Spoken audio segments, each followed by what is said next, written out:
as well. He's done In Search Of. He was in Mission Impossible. He has directed. Many of you may or may not know he directed 3 Men and a Baby. He also has amazing, amazing art. So let's give a big round of applause to Mr. Leonard Nimoy.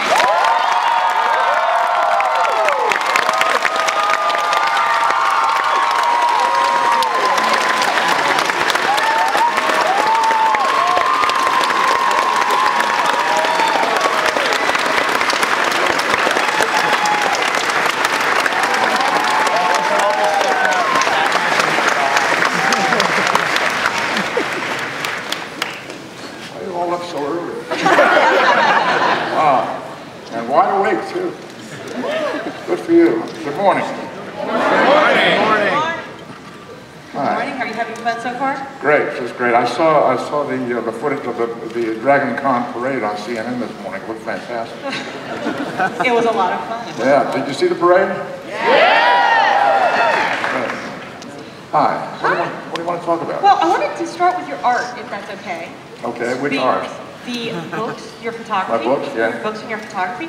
So, you went to UCLA. Yeah. And then you just recently were in Rome. Can you give a little background? Well, when I finished working on the 3 seasons of Star Trek and then 2 seasons of Mission Impossible, I thought maybe I've done enough of that for a while, and photography had been a love of mine ever since I was 8 or 10 years old. And I decided I wanted to explore that as a possible change of careers. So I went to UCLA. I studied under some very wonderful teachers about photography as a fine art form.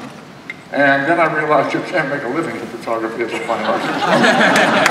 So I decided to stick with the acting career. But a number of years ago, I began to seriously do some fine art work. And the first project that I did was a book, we published a book called Shekinah, S-H-E-K-H-I-N-A, which is about the feminine aspect of God according to Jewish mysticism. And that book aroused some controversy because it was the images that I photographed were kind of sensual and had a certain amount of sexuality. And when you put together sensuality, sexuality, and religion, you've got an interesting mix, to say the least. And there were some people who thought it was interesting, and some people who thought that it never should have been done. You know? So anyway, that was the first book. The most recent book is called The Full Body Project, which is about full-bodied women who are happy in their skin. And, I got to tell you a story about photography. A few months ago, my wife and I were at a theater event in Los Angeles, and when it was over, we were walking to the parking lot, and we were walking with Tom Hanks, who was there that night, and chatting on the way, and the young man recognized him and came running up with a camera and said, "Mr. Hanks, can I have my picture taken with you?" And Mr. Hanks said, "Sure, who's going to take the picture?" And then the young man recognized me, and he said, "Oh, Mr. Nimoy, you're a wonderful photographer, will you take the picture?"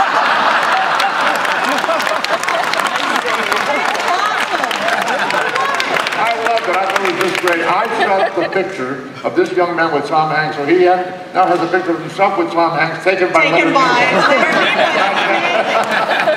Well, actually, I was with the Full Body Project. I thought that was just, I have it. It's an absolutely stunning, stunning book. Thank you. So, how did you get to that point? For those of you who of haven't seen any of the images we're talking about, you can see them on my website, LeonardNimoyPhotography.com. A very complicated title for a website.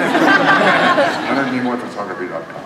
Yeah. They should be able to remember that one today. I hope so. Even this early. But with the images are beautiful, as you said. It is women comfortable in their own skin, looking directly at the camera with these amazing gazes and just amazing imagery. And how did you get involved in photography with that group? Because it's actually a group you were with. Great question. I was showing some of my earlier work at a seminar in California. When I was done, a lady approached me and said, "I'm a model, and I wonder if you'd be interested in working with me on a different body type than what you've been photographing." I have been photographing rather classic figures, and this was a very large lady. And I said, I'm interested, I'm curious. I don't know how well I can do it. I'm not quite sure how to approach it, but let's try. She came to a studio that I have in Northern California, and my wife and I were there and photographed her, nude and semi-nude. And subsequently, whenever I showed my work, if I included pictures of her, she got all the attention. Absolutely. People would say, who is she, and how did you come to photograph? Just like you're asking me the question today. How does this happen? Why did you choose this subject matter and so forth? And I thought, there's something going on here in our culture that has to do with interest in body type. And I began to do some exploration, and I realized that this tremendous industry built around telling women that they don't look right. Buy these pills, buy this diet, buy this exercise program, get this surgery, maybe we can get you looking closer to what you should look like.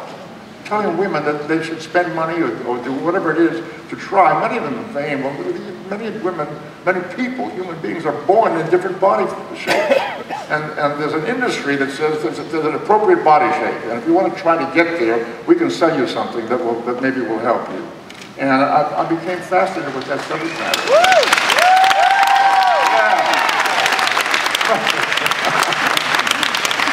So, through some model friends of mine, I contacted a group in San Francisco who call themselves the Fat Bottom Review. They're a burlesque company. And I made an appointment with them, and we flew to San Francisco and photographed them there, and that was the beginning of the Full Body Project.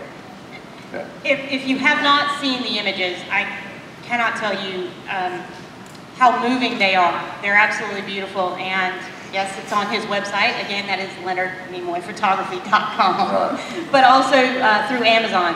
With Shekinah as well, you described it as an exploration of your own spirituality. How did you get to using those images? As you said, they were controversial, but how did you get to using those images? Well, this springs from a Star Trek story. The Shekinah projects spring from Star Trek, or something that happened in Star Trek.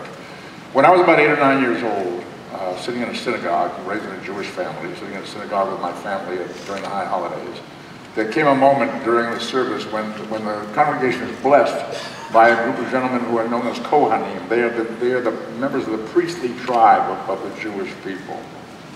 They get up to bless the congregation with a blessing that we know in English. It's in the Old and the New Testament. May the Lord bless you and keep you. May the Lord cause his countenance to shine upon you. May the Lord turn his graciousness unto you and grant you peace. Now, they were doing this in Hebrew, and the congregation is